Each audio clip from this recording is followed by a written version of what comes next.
WhatsApp guys, welcome back to my YouTube channel. So guys, ಇವತ್ತು ನಾನು ಮಾಡ್ತಾ ಇದ್ದೀನಿ ನಮ್ಮ ಗಾಡಿ ರಿವ್ಯೂ ವಿಡಿಯೋ. ಸೊ ಎಷ್ಟೊಂದು ದಿವಸದಿಂದ ಅಂದ್ಕೊಂಡಿದ್ದೆ, ಲಾಸ್ಟ್ ಟೈಮ್ ಡೆಲಿವರಿ ವಿಡಿಯೋ ಬಿಟ್ಟಿದ್ದೆ. ಸೊ ಅದ್ರ ಮೇಲೆ ಸಪೋರ್ಟ್ ಏನು ಅಷ್ಟೇನು ಬಂದಿಲ್ಲ, ಆದರೂ ನಾನು ಕನ್ಸಿಸ್ಟೆಂಟಾಗಿ ಇರಬೇಕು ಅಂತೇಳಿ ನಾನು ನೆಕ್ಸ್ಟ್ ವೀಡಿಯೋಸ್ ತೆಗಿತಾನೆ ಇರ್ತೀನಿ. ಇವಾಗ ನಾವು ಮಾಡ್ತಾಯಿದ್ದೀವಿ ನಮ್ಮ ಟಿ ವಿ ಎಸ್ ಎಂಟರ್ನ ರಿವ್ಯೂ ವಿಡಿಯೋ. ಸೊ ಇದು ಗಾಡಿ ಇಷ್ಟ ತನಕ ನೆಕ್ಸ್ಟು ಇನ್ನೊಂದು ಬ್ಲಾಗ್ ಬರುತ್ತೆ, ಅದನ್ನು ನೋಡಿ. ಅದನ್ನು ನೋಡಿದ್ಮೇಲೆ ನಮ್ಮ ಗಾಡಿ ಕಂಡೀಷನ್ ಹೆಂಗೆ ಆಗಿದೆ, ಏನಕ್ಕೆ ಆಗಿದೆ ಅಂತ ನಿಮಗೆ ಅರ್ಥ ಆಗುತ್ತೆ. ಯಾಕೆಂದರೆ ನೋಡಿರಿ, ಎಲ್ಲ ಕೆಸರು ಆಗಿದೆ ಫುಲ್ಲು. ಯಾಕೆಂದರೆ ಅಂಥ ಅಡ್ವೆಂಚರ್ ಮಾಡ್ಕೊಂಡು ಬಂದಿದ್ದೀವಿ. ಯಾಕೆಂದರೆ ನೆಕ್ಸ್ಟ್ ವ್ಲಾಗ್ ನಾನು ಅಂದ್ಕೊಂಡಿದ್ದೆ ಬೇರೆ ಥರ.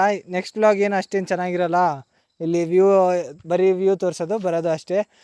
ಇದಕ್ಕಿಂತ ಜಾಸ್ತಿ ಚೆನ್ನಾಗಿರಲ್ಲ, ರಿವ್ಯೂ ವಿಡಿಯೋಗಿಂತ ಜಾಸ್ತಿ ಚೆನ್ನಾಗಿರಲ್ಲ ಅಂದ್ಕೊಂಡಿದ್ದೆ. ಬಟ್ ಹೇಳ್ತೀನಲ್ಲ, ನಿಜ ಈ ರಿವ್ಯೂ ವಿಡಿಯೋ ಅದ್ರ ಮುಂದೆ ಏನೂ ಇಲ್ಲ, ಆ ಥರ ವಿಡಿಯೋ ಬಂದಿದೆ. ಅದು ಅಷ್ಟು ಸೈಕಾಗಿದೆ, ಹೇಳ್ತೀನಲ್ಲ. ನೀವು ಒಂದೊಂದು ಸೀನ್ರಿ ನೋಡಿದ್ರೆ ಅಂದರೆ ಮರೆಯಲ್ಲ. ಯಾವ ಲೊಕೇಶನ್ ಅಂತಲೂ ನಿಮಗೆ ರಿವೀಲ್ ಮಾಡಲ್ಲ ಇವಾಗಲೇ, ನೆಕ್ಸ್ಟ್ ಬ್ಲಾಗಲ್ಲಿ ನೋಡಿರಿ. ಇದು ಫಸ್ಟ್ ಬರುತ್ತೆ ರಿವ್ಯೂ ವಿಡಿಯೋ. ಆಮೇಲೆ ನೆಕ್ಸ್ಟು ನಾವು ವ್ಯೂ ಪಾಯಿಂಟಿಗೆ ಹೋಗೋದಾಗಲಿ, ನಾವು ಯಾವ ಥರ ಅಡ್ವೆಂಚರ್ಸ್ ಎಲ್ಲ ಮಾಡಿದ್ವಿ ಆ ವಿಡಿಯೋ ಬರುತ್ತೆ.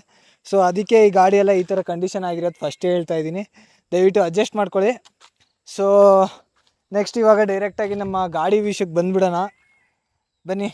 ಗಾಡಿಯಲ್ಲಿ ಏನೇನು ಫೀಚರ್ಸ್ ಇದೆ, ಹೆಂಗೆ ಕತೆ, ಇದ್ರದ್ದು ಏನು ಪ್ರೋಸ್ ಏನು, ಕಾನ್ಸ್ ಏನು ನನಗೆ ಡಿಸಡ್ವಾಂಟೇಜಸ್ಸು, ಪ್ರಾಬ್ಲಮ್ಸ್ ಏನು ಬಂದಿದೆ ಎಲ್ಲ ಮಾತಾಡೋಣ ಈ ವಿಡಿಯೋಲಿ. ನೀವು ಈ ಗಾಡಿನ ತೊಗೋಬಾರ್ದ ಅನ್ನೋ ಒಂದು ಕ್ಲಾರಿಟಿ ಕೊಡ್ತೀನಿ ಈ ವಿಡಿಯೋದಲ್ಲಿ. ಲಾಸ್ಟ್ ತನಕ ನೋಡಿ, ಎಲ್ಲ ಅರ್ಥ ಆಗುತ್ತೆ ಅಂತ ಅಂದ್ಕೊಂಡಿದ್ದೀನಿ. ನನ್ನ ಆದಷ್ಟು ಟ್ರೈ ಮಾಡ್ತೀನಿ ಹೇಳೋಕ್ಕೆ. ಸೊ ಬನ್ನಿ ಮಾಡೋಣ. ಇದ್ರದ್ದು ಇಂಜಿನ್ ಬಗ್ಗೆ ಮಾತಾಡೋದಾದರೆ, ಇದು ಬೇಸಿಕಲಿ 124.8 cc ಇಂಜಿನು. 150 cc ಇದೆಯಲ್ಲ, ಅದು ಬೇರೆ ಥರ, ಅದು ಇನ್ನೊಂದು 25 cc ಜಾಸ್ತಿ ಬರುತ್ತೆ. ಬಟ್ ಇದು 124.8 cc ಇಂಜಿನು. ಇದರಲ್ಲಿ ಪವರ್ ಬಂದುಬಿಟ್ಟು 9.2 PS ಪವರ್ ಇದೆ. ಸಕ್ಕತ್ತಾಗಿದೆ ಪವರ್ ಮಾತ್ರ, ನೀವು ಕೇಳಲೇಬೇಡಿ. ಇನಿಷಿಯಲ್ ಟಾರ್ಕ್ ಮಾತ್ರ ಚೆನ್ನಾಗಿದೆ. ಇದ್ರದ್ದು ಟಾರ್ಕ್ ಬಂದುಬಿಟ್ಟು 10.2 Nm ಟಾರ್ಕ್ ಇದೆ. So which is nice. ಈ ಸೆಗ್ಮೆಂಟಲ್ಲಿ ಒನ್ ಆಫ್ ದ ಬೆಸ್ಟ್ ಅನ್ಬೋದು, ಕಂಪೇರ್ ಟು ಇದು ಯಾವುದು ಜುಪಿಟರ್ ಆಗಲಿ, ಆ್ಯಕ್ಟಿವಾ ಆಗಲಿ, ಅದಕ್ಕೆಲ್ಲ ಕಂಪೇರ್ ಮಾಡಿದ್ರೆ ಇದ್ರದ್ದು ಟಾರ್ಕ್ ಎಲ್ಲ ಜಾಸ್ತಿ ಇದೆ, ಮತ್ತು ಪವರು ಜಾಸ್ತಿ ಇದೆ.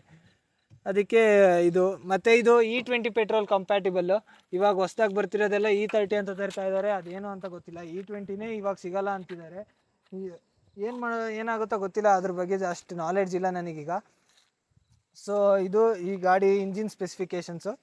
ಸೊ ಗೈಸ್, ಇದ್ರದ್ದು ಫ್ಯೂಯಲ್ ಟ್ಯಾಂಕ್ ಕೆಪಾಸಿಟಿ ಬಂದುಬಿಟ್ಟು 5.8 ಲೀಟರ್ಸು. ಇದ್ರದ್ದು ಕಂಪನಿ ಅಸ್ಯೂಮ್ ಮಾಡೋದು 45 to 50 ಮೈಲೇಜ್ ಕೊಡುತ್ತೆ ಅಂತ KMPL. ಬಟ್ ನನಗೆ ಈಗ ಫಸ್ಟ್ ಸರ್ವಿಸ್ ಆಗೋಕ್ಕೂ ಮುಂಚೆ ನನಗೆ 40 ಕಿಲೋಮೀಟರ್ಸ್ ಬರ್ತಾಯಿದೆ, 42 ಆ ಥರ ಬರ್ತಾಯಿದೆ. ಫಸ್ಟ್ ಸರ್ವಿಸ್ ಆದಮೇಲೆ ಚೇಂಜ್ ಆಗುತ್ತೆ, ಜಾಸ್ತಿ ಬರುತ್ತೆ ಅಂತಾರೆ, ನನಗೆ ಗೊತ್ತಿಲ್ಲ. ಏನಾಗುತ್ತೋ ನಾನು ನೆಕ್ಸ್ಟ್ ಹೇಳ್ತೀನಿ, ಅದೆಲ್ಲ ನೆಕ್ಸ್ಟ್ ಬ್ಲಾಗ್ಸಲ್ಲಿ ಬರ್ತಾ ಇರುತ್ತೆ. ಏನೇನಾದರೂ ನಾನು ಎಕ್ಸ್ಪ್ಲೇನ್ ಮಾಡ್ತೀನಿ. ಸೊ ಟೋಟಲ್ ಕಿಲೋಮೀಟರ್ ರೇಂಜಸ್ ಬಂದುಬಿಟ್ಟು ಒಂದು 280 to 290 ಅಸ್ಯೂಮ್ ಮಾಡಿದ್ದಾರೆ ಕಂಪನಿಯವರು. ಒಂದು ಫುಲ್ ಫ್ಯೂಯಲ್ ಟ್ಯಾಂಕಲ್ಲಿ ನೋಡೋಣ ಎಷ್ಟು ಬರುತ್ತೆ. ಒಂದು ಸತಿ ಅದನ್ನು ಚೆಕ್ ಮಾಡೋಣ, ಫುಲ್ ಟ್ಯಾಂಕ್ ಮಾಡಿಸಿ ಎಷ್ಟು ದೂರ ಹೋಗುತ್ತೆ, ಏನು ಕತೆ ಅಂತ. ಸೊ ಇದ್ರದ್ದು ಬ್ರೇಕಿಂಗ್ ವಿಷಯ ಮಾತಾಡೋದಾದರೆ, ಫ್ರಂಟ್ ಬ್ರೇಕ್ ಬಂದುಬಿಟ್ಟು ಡಿಸ್ಕ್ ಬ್ರೇಕ್ ಬರುತ್ತೆ, ಫುಲ್ಲು ಡಿಸ್ಕ್ ಪ್ಲೇಟ್ ಬರೋದು ಡಿಸ್ಕ್ ಬ್ರೇಕ್ ಬರುತ್ತೆ. ರಿಯರ್ ಬ್ರೇಕು ಡ್ರಮ್ ಬ್ರೇಕ್ ಬರುತ್ತೆ. ಸೊ ಆದರೆ ಇದಕ್ಕೆಲ್ಲ ABS ಎಲ್ಲ ಏನಿಲ್ಲ. ಡಿಸ್ಕ್ ಬ್ರೇಕನ್ನೇ ನಾವು ABS ಥರ ಯೂಸ್ ಮಾಡಬೇಕು. ಹೆಂಗೆ ಅಂದರೆ ಸ್ವಲ್ಪ ಹಿಡಿದು ಬಿಡಬೇಕು, ಆವಾಗ ABS ಥರ ವರ್ಕ್ ಆಗುತ್ತದು. ನೀವು ಸಡನ್ನಾಗಿ ಫ್ರಂಟ್ ಬ್ರೇಕ್ ಹಿಡಿಯೋಕ್ಕಾಗಲ್ಲ, ಹಿಡಿದ್ರೂ ನೀವು ಸ್ಕಿಡ್ ಆಗೋ ಚಾನ್ಸಸ್ ಇರುತ್ತೆ. ಆವಾಗ ಹಿಡಿದ್ಬಿಟ್ರೆ ಅದು ABS ಟೈಪಲ್ಲಿ ವರ್ಕ್ ಆಗುತ್ತೆ ಅಂತ ಒಂದು ಇದಿದೆ, ಯಾವುದೋ ಮೋಟರ್ ಫೀಲ್ಡಲ್ಲಿ. ಸೊ ಅದೇ ಫ್ರಂಟ್ ಬ್ರೇಕ್ ಬಂದುಬಿಟ್ಟು ಡಿಸ್ಕು, ರಿಯರ್ ಡ್ರಮ್ ಬ್ರೇಕ್ ಬರುತ್ತೆ. ಇದರಲ್ಲೂ ಬೇರೆ ಟೈಪ್ಸ್ ಬರುತ್ತೆ. 2 ಬೇಕಾದರೆ ಡಿಸ್ಕು, 2 ಬೇಕಾದರೆ ಡ್ರಮ್ಮು, ಆ ಥರ ಎಲ್ಲ ಬರುತ್ತೆ. ಆದರೆ ತುಂಬ ಇಲ್ಲೆಲ್ಲ ನಾವು ಕೇಳಿರೋ ಕಡೆ ಎಲ್ಲ ತುಂಬ ಕೊಡಲ್ಲ ಅಂದರು. ಸೊ ಎಲ್ಲ ನಾವು ಲೈಟ್ ತೊಗೊಂಡು ಇದನ್ನೇ ಏನಿತ್ತೋ ಅದನ್ನು ತೊಗೊಂಬಂದೆ. ಸೊ ಇದು ಈ ಗಾಡಿದು ಫ್ರಂಟು LED ಲೈಟ್ ಬರುತ್ತೆ, ವಿಚ್ ಈಸ್ ಓಕೆ. ತುಂಬ ಫೋಕಸ್ ಏನಿಲ್ಲ, ಬಟ್ ಚೆನ್ನಾಗಿದೆ ನೈಟ್ ವಿಷನಿಗೆ. ಇವಾಗಿನ ಪರ್ಸ್ಪೆಕ್ಟಿವಲ್ಲಿ ಮುಂದಕ್ಕೆ ಹೋಗ್ತಾ ಏನಾಗುತ್ತೋ ಗೊತ್ತಿಲ್ಲ. ಸೊ ಮತ್ತು ಇದ್ರದ್ದು ಫೀಚರ್ಸ್ ಬಗ್ಗೆ ಮಾತಾಡೋಣ. ಇದು ಈ ಗಾಡಿ overall engine and breaking specifications ಮತ್ತು ಫ್ಯೂಯಲ್ ಟ್ಯಾಂಕು. ಇದ್ರದ್ದು ಫೀಚರ್ಸ್ ಬಂದರೆ, ಇದ್ರದ್ದು ಮೇಯ್ನ್ಲಿ ತುಂಬ ಫೀಚರ್ಸ್ ಇದೆ. ಮೈನ್ ಫೀಚರ್ ಬಂದುಬಿಟ್ಟು, ಇವಾಗ TFT ಡಿಸ್ಪ್ಲೇ ಚೇಂಜ್ ಮಾಡಿದ್ದಾರೆ. TFT ಡಿಸ್ಪ್ಲೇ ಬಂದುಬಿಟ್ಟು LED ಮಾಡಿದ್ದಾರೆ, ಫುಲ್ಲು ಡಿಸೈನು ಚೇಂಜ್ ಮಾಡಿದ್ದಾರೆ ಎಲ್ಲ. ಫ್ರಂಟಿಗೆ ಫಸ್ಟಲ್ಲಿ ಬೇಸಿಕ್ ಇತ್ತು, ಇವಾಗ ಬೇರೆ ಥರ ಮಾಡಿದ್ದಾರೆ, ಲುಕ್ ಎಲ್ಲ ಚೇಂಜ್ ಮಾಡಿದ್ದಾರೆ. ಮತ್ತು ಫೋನ್ ಕನೆಕ್ಷನ್ ಎಲ್ಲ ಇದೆ. ಸೊ ಇದು ನೋಡ್ತಾ ಇದ್ದೀರಲ್ಲ, ಇದು TFT ಡಿಸ್ಪ್ಲೇ. ಓಲ್ಡ್ ಮಾಡಲಿಗೆ ಈ ಮಾಡಲಿಗೆ ಚೇಂಜ್ ಮಾಡಿದ್ದಾರೆ ಈ ಸತಿ ಎಡಿಷನಿಂದ. ಸೊ ಚೆನ್ನಾಗಿದೆ. ಅದರಲ್ಲೆಲ್ಲ ಸೈಡಿಗೆ ಇತ್ತು ಕಂಟ್ರೋಲರ್ಸು, ಇದೆಲ್ಲ ಮೇಲೆ ಕೊಟ್ಬಿಟ್ಟಿದ್ದಾರೆ. ಓಕೆ ಅನ್ಬೋದು, ಏನು ತುಂಬ ಚೆನ್ನಾಗಿದೆ ಅಂತ ಏನು ಹೇಳೋಕ್ಕಾಗಲ್ಲ. ಬೇಸಿಕ್ ಆಗಿದೆ, ಸ್ವಲ್ಪ ಒಂಥರ ಅಷ್ಟೇನು ಅಟ್ರಾಕ್ಟಿವ್ ಏನಿಲ್ಲ. ಸೊ ಇದರಲ್ಲಿ ಕಂಟ್ರೋಲರ್ಸ್ ನೋಡಿದ್ರೆ ಇದು ಐಗೋ ಅಸಿಸ್ಟು, ಇದ್ರ ಬಗ್ಗೆ ಆಮೇಲೆ ಮಾತಾಡ್ತೀನಿ. ಇದು ಹಜಾರ್ಡ್ ಲೈಟ್ಸು. ನಮ್ಮಪ್ಪ ಏನು ಮಾಡಿದ್ದಾರೆ ಅಂದರೆ, ಒಂದು ವಿಷಯ ಹೇಳ್ತೀನಿ ನೋಡ್ರಿ. ಈ ಇಂಡಿಕೇಟರ್ಸಿಗೆ ನಮ್ಮಪ್ಪ ತಂದ ತಕ್ಷಣ ಏನು ಮಾಡಿದ್ದಾರೆ, ಸೈರನ್ ಹಾಕ್ಸ್ಬಿಟ್ಟಿದ್ದಾರೆ. ಇವಾಗ ನೋಡ್ರಿ, ಈ ಸೌಂಡ್ ಬರ್ತಿರ್ಲಿಲ್ಲ, ಇಂಡಿಕೇಟರ್ ಆನ್ ಮಾಡಿದ್ದೀನಿ, ಸೌಂಡ್ ಬರ್ತಾಯಿದೆ, ಅದು ಇರಲಿಲ್ಲ. ನಮ್ಮಪ್ಪ ಹಾಕ್ಸ್ಬಿಟ್ಟಿದ್ದಾರೆ, ಚೆನ್ನಾಗಿರುತ್ತೆ ಅಂತೇಳಿ ಹಾಕ್ಸ್ಬಿಟ್ಟಿದ್ದಾರೆ. ಇವಾಗ ಹಜಾರ್ಡ್ ಲೈಟ್ ಆನ್ ಮಾಡಿದ್ರು ಅದೇ ಬರುತ್ತೆ. ನಾವೆಲ್ಲೂ ಯೂಸೇ ಮಾಡೋಕ್ಕಾಗ್ತಿಲ್ಲ. ಅದು ಹೋಗಿ ಫಸ್ಟು ಚೇಂಜ್ ಮಾಡಿಸ್ಬೇಕು, ಆ ಸೈರನ್ ತೆಗಿಸ್ಬೇಕು. ಮತ್ತು ಇದು ಕಿಲ್ ಸ್ವಿಚ್ ಬಟನ್ ಏನು ಕೊಟ್ಟಿಲ್ಲ ಇಲ್ಲಿ, ಓನ್ಲಿ ಸ್ಟಾರ್ಟ್ ಬಟನ್ ಡೈರೆಕ್ಟು. ಅದನ್ನು ಆಮೇಲೆ ಒತ್ತಿದ್ರೆ ಮೋಡ್ ಚೇಂಜಸ್ ಆಗುತ್ತೆ. ಮೋಡ್ ಕಂಟ್ರೋಲರ್ಸು ಇದರಲ್ಲೇ ಕೊಟ್ಟಿದ್ದಾರೆ. ಇದು ಜಸ್ಟ್ 1 ಕ್ಲಿಕ್ ಅಷ್ಟೇ. ನಾವು ಎಲ್ಲ ಗಾಡಿಲೇ ಇಟ್ಕೊಂಡಿರ್ತೀವಿ ಹಂಗೆ ಇದು ಇಗ್ನಿಷನ್ನ, ಬಟ್ ಇದರಲ್ಲಿ 1 ಕ್ಲಿಕ್ ಅಷ್ಟೇ ಆನ್ ಆಗುತ್ತೆ. ಜಸ್ಟ್ 1 ಕ್ಲಿಕ್ ಅಷ್ಟೇ. ಸೊ ಈ ಕಡೆ ಬಂದುಬಿಟ್ಟು ಲೆಫ್ಟ್ ರೈಟ್ ಇಂಡಿಕೇಟರ್ಸಿಂದು ಹೈ ಬೀಮ್, ಲೋ ಬೀಮು, ಹಾರನ್ನು ಇದೆಲ್ಲ ಕೊಟ್ಟಿದ್ದಾರೆ, ವಿಚ್ ಈಸ್ ನೈಸ್. ಹಳೇದು ಹೆಂಗಿದೆಯೋ ಹಂಗೆ ಸೇಮ್ ಕೊಟ್ಟಿದ್ದಾರೆ. ಸೊ ಇನ್ನೇನು ಡಿಸೈನ್ ಅಷ್ಟೇನು ಚೇಂಜ್ ಆಗಿಲ್ಲ. ಸೊ ಫೀಚರ್ಸಲ್ಲಿ ಸ್ವಲ್ಪ ಇಂಪ್ರೂವ್ಮೆಂಟ್ ಇದೆ. ಐಗೋ ಅಸಿಸ್ಟ್ ಅಂದರೆ ಏನು ಗೊತ್ತಾ, ಇವಾಗ ನೀವು ಇದನ್ನು ಆನ್ ಮಾಡ್ಬೋದು, ಆಫ್ ಮಾಡ್ಬೋದು. ಐಗೋ ಅಸಿಸ್ಟ್ ಅನ್ನೋ ಫೀಚರ್ನ ನಾವು ಆನ್ ಮಾಡಿದ್ರೆ ಏನು ಗೊತ್ತಾ, ಇವಾಗ ಎಲ್ಲಾದರೂ ಹೋಗಿರ್ತೀವಿ, ಒಂದು 20 ಸೆಕೆಂಡ್ಸ್ ನಾವು ಗಾಡಿ ನಿಲ್ಸಿದ್ವಿ ಅಂದ್ಕೊಳ್ರಿ, ಆ 20 ಸೆಕೆಂಡ್ಸ್ ಏನಾಗುತ್ತೆ, ಆಫ್ ಆಗುತ್ತೆ. 20 ಸೆಕೆಂಡ್ಸ್ ಆರ್ 15 ಸೆಕೆಂಡ್ಸ್ ಆದ ತಕ್ಷಣ ಗಾಡಿ ಆಫ್ ಆಗುತ್ತೆ. ಅಗೈನ್ ನೀವೇನಾದರೂ ಆನ್ ಮಾಡಬೇಕು ಅಂದರೆ ಡೈರೆಕ್ಟು ಬ್ರೇಕ್ ಇಟ್ಕೊಂಡು ಸುಮ್ಮನೆ ಆಕ್ಸಿಲೇಟ್ರ್ ಕೊಟ್ಟರೆ ಸಾಕು, ಡೈರೆಕ್ಟ್ ಆನ್ ಆಗುತ್ತೆ. ನಾವು ಇದನ್ನು ಸ್ವಿಚ್ ಒತ್ತೋದೇ ಅವಶ್ಯಕತೆಯೇ ಇಲ್ಲ, ಡೈರೆಕ್ಟ್ ಹಿಂಗೆ ಕೊಟ್ಟರೆ ಆನ್ ಆಗುತ್ತೆ. 5.3 OS ಅಂತ ಇದು ಐಗೋ ಅಸಿಸ್ಟ್ ಬಂದುಬಿಟ್ಟು.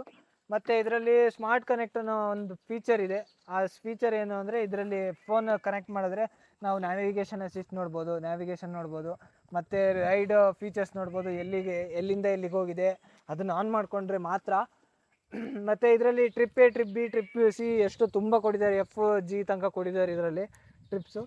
ಚೆನ್ನಾಗಿದೆ, ಎಲ್ಲ ಫೀಡ್ ಮಾಡಿ ಇಟ್ಕೋಬೋದು. ಮತ್ತು ಇದರಲ್ಲಿ ಏನು ಗೊತ್ತಾ, 3 ಟೈಪ್ಸ್ ಆಫ್ ಮೋಡ್ಸ್ ಇದೆ. ಒಂದು ಸ್ಟ್ರೀಟ್ ಮೋಡ್, ರೇಸ್ ಮೋಡ್, ಮತ್ತು ಇನ್ನೊಂದು ಅದು ಮೋಡ್ ಅಂತ ಕರೆಯಲ್ಲ, ಬೇರೆ ಥರ ಕರಿತೀವಿ. ಅಂದರೆ ಅದು ಒಂಥರ ರೈಡ್ ಮೋಡು, ಎಷ್ಟು ದೂರ ಹೋಗಿದ್ದೀವಿ, ಎಷ್ಟು ಬಂದಿದ್ದೀವಿ, ಮತ್ತು ಅದರಲ್ಲಿ ಬೆಸ್ಟ್ ಏನು 0 to 100, 0 to 60 ಎಷ್ಟರಲ್ಲಿ ಹೋಗಿದೆ ಆ ಥರ ಕ್ಯಾಲ್ಕುಲೇಟ್ ಮಾಡೋದು. ರೈಡ್ ಲ್ಯಾಪ್ ಅಂತ ಕರೀತಾರೆ, ಲ್ಯಾಪ್ ಅಂತ. ಮತ್ತು ಇದು 0 to 60 8.3 ಸೆಕೆಂಡ್ಸಲ್ಲೇನೋ ರೀಚ್ ಆಗುತ್ತಿದ್ದು. ನಾವಿನ್ನೂ ಚೆಕ್ ಮಾಡಿಲ್ಲ, ಇನ್ನು ಫಸ್ಟ್ ಸರ್ವಿಸ್ ಆಗಿಲ್ಲ ಅಲ್ಲ, ಅದಕ್ಕೆ ಜಾಸ್ತಿ ಏನು ಹೈ ಟಾರ್ಕ್ ಕೊಡೋಕ್ಕೆ ಹೋಗಲಿಲ್ಲ, ಬೇಸಿಕಲ್ಲೇ ಓಡಿಸಿದ್ದೀವಿ. ಸೊ ಇದು ಮತ್ತು ಅದೇ ನಿಮಗೆಲ್ಲ ಗೊತ್ತಿದ್ದಂಗೆ ಸ್ಟ್ಯಾಂಡಿಂದು ಆಫ್ ಆಗುತ್ತೆ, ಸ್ಟ್ಯಾಂಡ್ ಹಾಕಿದ್ರೆ ಗಾಡಿ ಆಫ್ ಆಗುತ್ತೆ, ಅದೆಲ್ಲ ಇದ್ದಿದ್ದೆ ಇವಾಗ ಇನ್ನು ಗಾಡಿಗಳಲ್ಲಿ. ಇದು ಪ್ಯೂರ್ ಬ್ಲ್ಯಾಕ್ ಇದೆ, ಒಬ್ಬೊಬ್ರಿಗೆ ಇಷ್ಟ ಆಗುತ್ತೆ, ಒಬ್ಬೊಬ್ರಿಗೆ ಇಷ್ಟ ಆಗಲ್ಲ.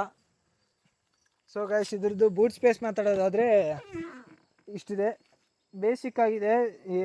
ಇದ್ರದ್ದು ಹೇಳ್ತೀನಿ. ಮತ್ತು ಇದರಲ್ಲೊಂದು USB ಚಾರ್ಜಿಂಗ್ ಪೋರ್ಟ್ ಕೊಟ್ಟಿದ್ದಾರೆ.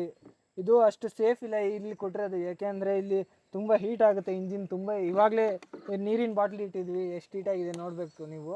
ಅದು ಫೀಲ್ ಮಾಡೋಕ್ಕಾಗಲ್ಲ, ನಮಗೆ ಗೊತ್ತಾಗುತ್ತೆ. ಇಲ್ಲೆಲ್ಲ ಫೋನ್ ಇಟ್ಟರೆ ಮತ್ತೆ ಬ್ಲಾಸ್ಟ್ ಆಗೋ ಚಾನ್ಸಸ್ ಇರುತ್ತೆ. ದಯವಿಟ್ಟು ನೀವು ಯಾರೂ ಇಡಕ್ಕೆ ಹೋಗ್ಬೇಡ್ರಿ, ಯಾವಾಗಾದರೂ ಎಮರ್ಜೆನ್ಸಿ ಸಿಚುವೇಶನ್ ಇದ್ದರೆ ಮಾತ್ರ ಇಡಿ. ಸೊ ಬೂಟ್ ಸ್ಪೇಸು ಅಷ್ಟು ಚೆನ್ನಾಗಿಲ್ಲ. ಇನ್ನೊಂದು ಕಾಮಿಡಿ ಏನು ಗೊತ್ತಾ, ಇವ್ರು ಕೊಟ್ಟಿರೋದು ಹೆಲ್ಮೆಟ್, ಇದು TVS ಕೊಟ್ಟಿರೋ ಹೆಲ್ಮೆಟ್ ಇದು. ಈ ಹೆಲ್ಮೆಟೇ ಇದ್ರೊಳಗೆ ಇಡಿಸಲ್ಲ ಗೊತ್ತಾ, ಈ ಹೆಲ್ಮೆಟೇ ಇದ್ರೊಳಗೆ ಇಡಿಸಲ್ಲ. ಇದನ್ನೊಂದು ಚೂರು ನೋಡ್ಕೋಬೇಕು. ಯಾವ ಹೆಲ್ಮೆಟು ಇಡಿಸಲ್ಲ ಬೇಸಿಕಲಿ, ನೋಡಿರಿ ಇಷ್ಟೇ. ಹಾಫ್ ಹೆಲ್ಮೆಟ್ ಏನಾದರೂ ಇಡಿಸ್ಬೋದೇನೋ, ಅದು ಡೌಟೇ. ಇದರಲ್ಲಿ ಅಗಲ ಜಾಸ್ತಿ ಇದೆ, ಉದ್ದ ಇಲ್ಲ, ಅದಕ್ಕೆ ಮೇ ಬಿ ಪ್ರಾಬ್ಲಮ್ ಬರ್ತಿರ್ಬೋದು. ಇದನ್ನು ರೆಕ್ಟಿಫೈ ಮಾಡಬೇಕು ಅಂತ. ಮತ್ತು ಇದರಲ್ಲಿ ಏನೇನು ನಾನು ಫೇಸ್ ಮಾಡಿರೋ ಪ್ರಾಬ್ಲಮ್ಸ್ ಏನು ಗೊತ್ತಾ, ಇದರಲ್ಲಿ ಸ್ವಲ್ಪ ವೈಬ್ರೇಷನ್ ಇದೆ ಬ್ರೇಕ್ ಹತ್ರ, ಅದು ಒಂದು ಫಸ್ಟ್ ಸರ್ವಿಸಿಗೆ ಹೋದಾಗೆಲ್ಲ ಮಾಡಿಸ್ಬೇಕು. ಮತ್ತು ಇನ್ನೇನು ಅಂದರೆ ಸ್ಟೇರಿಂಗ್ ಟಿಲ್ಟ್ ಇದೆ, ನೀವು ತೊಗೋಬೇಕಾದ್ರೆ ತೊಗೊಳ್ಳಿ. ನಾನು ಅಷ್ಟು ನೋಡಿಲ್ಲ, ಸ್ಟೇರಿಂಗ್ ಎಲ್ಲ ಟಿಲ್ಟು ಸ್ವಲ್ಪ ರೈಟಿಗೆ ವಾಲಿದೆ. ಇದು ಗಾಡಿನೂ ಹಿಂಗೆ ಹೋಗೋ ಗಾಡಿ ಹಿಂಗೆ ಹೋಗುತ್ತೆ, ಸೊ ಅದೊಂದು ಪ್ರಾಬ್ಲಮ್ ಇದೆ. ಇದು ಬೇಸಿಕಲಿ ಇನ್ನೇನು ಅಷ್ಟೇನು ಫೀಚರ್ಸಲ್ಲೇನು ತೊಂದರೆ ಏನು ಕೊಟ್ಟಿಲ್ಲ, ಎಲ್ಲ ಚೆನ್ನಾಗಿದೆ. ಲ್ಯಾಗ್ ಅಂತ ಎಲ್ಲೋ ಅನಿಸ್ಲಿಲ್ಲ. ಎಲ್ಲ ಗಾಡಿ ಎಲ್ಲ ನಂಬರ್ 1 ಕಂಡೀಷನಲ್ಲಿದೆ. ಮತ್ತು ಇದ್ರದ್ದು ಆಕ್ಸೆಸರೀಸ್ ಬಂದ್ಬಿಟ್ಟು ಅದೇ ಹೇಳಿದ್ನಲ್ಲ, ಈ ಗೇಜ್ ಕೊಟ್ಟಿದ್ದಾರೆ, ಮತ್ತು ಈ ಮ್ಯಾಟ್ ಕೊಟ್ಟಿದ್ದಾರೆ, ಸೀಟ್ ಕವರ್ ಕೊಟ್ಟಿದ್ದಾರೆ, ಅಷ್ಟೇ ಕೊಟ್ಟಿದ್ದು, ಇನ್ನೇನು ಕೊಟ್ಟಿಲ್ಲ ಅವರು. ಮತ್ತು ಹೆಲ್ಮೆಟ್ ಒಂದು ಕೊಟ್ಟರು. ಇದೊಂದು ಕೀ ವಿತ್ ಇದಕ್ಕೊಂದು ಕೀ ಬಂಚು, ಮತ್ತು ಇನ್ನೊಂದು ಸ್ಪೇರ್ ಕೀಗೂ ಒಂದು ಕೀ ಬಂಚ್ ಕೊಟ್ಟಿದ್ದಾರೆ. ಇಷ್ಟೇ. ಇದು ನಂಬರ್ ಪ್ಲೇಟು ಅಷ್ಟೇ, ನಾವೇನು ಕೇಳಿಲ್ಲ, ನಾರ್ಮಲಾಗಿ ರ್ಯಾಂಡಮಾಗಿ ಬಂದಿರೋದು. ಇನ್ನೇನು ಹೇಳಿ ಈ ಗಾಡಿ ಬಗ್ಗೆ, ಇಷ್ಟು ಹೇಳಿದ್ದೀನಿ. ಈ ಪ್ರೈಸ್ ರೇಂಜಲ್ಲಿ ನೀವು ಯಾವುದಾದ್ರೂ ಬೇರೆ ಗಾಡಿ ತೊಗೋಬೋದಾ ಅಂತ ಡೌಟ್ ಇರ್ಬೋದು. ಈ ಪ್ರೈಸ್ ರೇಂಜಲ್ಲಿ ನಾನು ಹೇಳ್ತೀನಲ್ಲ, ಬೈಕ್ಸ್ ತೊಗೋಬೋದು. ಬೈಕ್ಸಿಗೆ ಆರಾಮ್ಸೆ ಹೋಗ್ಬೋದು ನೀವು. FZ ಸಿಗುತ್ತೆ, ಪಲ್ಸರ್ ಸಿಗುತ್ತೆ, ತುಂಬ ಗಾಡಿಗಳಿದ್ದಾವೆ. ನೀವು ಎಸ್ಪೆಷಲಿ ಸ್ಕೂಟಿಗೆ ಬರಬೇಕು ಅಂದರೆ ಇದು ಬೆಸ್ಟ್ ಅಂತೀನಿ. ನೀವು ಮೈಲೇಜೇ ನೋಡ್ತೀನಿ, ಇದೇ ನೋಡ್ತೀನಿ ಅಂದರೆ ಅದು ಯಾವುದೋ ಇದೆಯಲ್ಲ, ಯಾವುದದು ಆ್ಯಕ್ಸಸ್, ಆ್ಯಕ್ಸಸ್ 125 ಅದನ್ನು ನೋಡ್ಬೋದು. ಬೇಕಾದ್ರೆ ನೀವು ಮೈಲೇಜ್ ಕೊಡುತ್ತೆ, ಸ್ವಲ್ಪ ಲುಕ್ ಇರುತ್ತೆ. ನಿಮಗೆ ಸ್ಪೋರ್ಟಿ ಲುಕ್ಕೇ ಬೇಕು, ಇದೇ ಥರ ಬೇಕು ಅಂದರೆ ನೀವು ಇದಕ್ಕೆ ಹೋಗ್ಬೋದಿಲ್ಲ ಅಂದರೆ ಹೀರೋ OM ಅಂತ ಏನೋ ಇದೆ, ಎಕ್ಸೂಮ್ ಅಂತ, ಅದು ಚೆನ್ನಾಗಿದೆ, ಅದು ಮಸ್ತಾಗಿದೆ. ಸೊ ಈ 2 ಗಾಡೀಲಿ ನೋಡ್ಬೋದು. ನಾನು ಎಸ್ಪೆಷಲಿ ಇದನ್ನು ನಾನು ನೋಡಿದ್ದೀನಿ, ನಾನು ಓಡಿಸಿದ್ದೀನಿ, ಎಲ್ಲ ಚೆನ್ನಾಗಿ ಅನಿಸ್ತು, ಅದಕ್ಕಂತ ಇದನ್ನು ತೊಗೊಂಡೆ. ಎಕ್ಸೂಮ್ ಅಂದರೆ ಆವಾಗ ನಾನು ಅಷ್ಟು ಇಂಟ್ರೆಸ್ಟ್ ತೋರಿಸಿರ್ಲಿಲ್ಲ ಅದ್ರ ಬಗ್ಗೆ, ನಾನು ಬರೀ ಇದೇ ಇತ್ತು ಮೈಂಡಲ್ಲಿ, ಅದಕ್ಕೆ ಇದಕ್ಕೆ ಹೋದೆ. ನೀವು ಆ್ಯಕ್ಟಿವಾ ತೊಗೋಬೋದು, ಯಾಕೆ ಅಂದರೆ ನಿಮಗೆ ಗೊತ್ತು ಆ್ಯಕ್ಟಿವಾ ಎಷ್ಟು ಸ್ಪೀಡಲ್ಲಿ ಹೋಗುತ್ತೆ, ಏನು ಕತೆ ಎಲ್ಲ ಅಂತ. ಇದು ನಾನು ಮೇಯ್ನ್ಲಿ ಪರ್ಫಾಮೆನ್ಸ್ಗೋಸ್ಕರ ತೊಗೊಂಡಿದ್ದು. ನೀವು ಪರ್ಫಾಮೆನ್ಸ್ ಅಂದರೆ ಈ ಗಾಡಿಗೆ ಡೆಫಿನೆಟ್ಲಿ ಹೋಗ್ಬೋದು. ಇದರಲ್ಲಿ ನನಗೆ ಬಂದಿರೋ ಮೇಜರ್ ಇಶ್ಯೂಸ್ ಏನು ಬಂದಿಲ್ಲ. ಇಷ್ಟು ಮೈಲೇಜನ್ನು ನೋಡಬೇಕು, ಮೈಲೇಜ್ ಟೆಸ್ಟ್ ಮಾಡ್ತೀನಿ, ಅದನ್ನ ಮಾಡಿ ನಿಮಗೆ ಒಂದು ಕ್ಲಾರಿಟಿ ಕೊಡ್ತೀನಿ. ಇಲ್ಲಿಗೆ ನಿಮ್ಗೆ ಕ್ಲಾರಿಟಿ ಬಂತು ಅನಿಸುತ್ತೆ ಈ ಗಾಡಿ ಬಗ್ಗೆ ಏನು ಅಂತ. 125cc ವಿತ್ ಒಳ್ಳೆ ಟಾರ್ಕು, ಒಳ್ಳೆ ಇಂಜಿನ್ ಪವರು ಎಲ್ಲ ಇದೆ. ಸೊ ಇದು ಈ ವಿಡಿಯೋ ನಿಮಗೆ ಇಷ್ಟ ಆಗಿದರೆ ದಯವಿಟ್ಟು ಲೈಕ್ ಮಾಡಿ, ಶೇರ್ ಮಾಡಿ, ಸಬ್ಸ್ಕ್ರೈಬ್ ಮಾಡಿ. ನಿಮ್ಮೀಟಿಯಿಂದ ನೆಕ್ಸ್ಟ್ ಒನ್. ಬೈ ಬಾಯ್.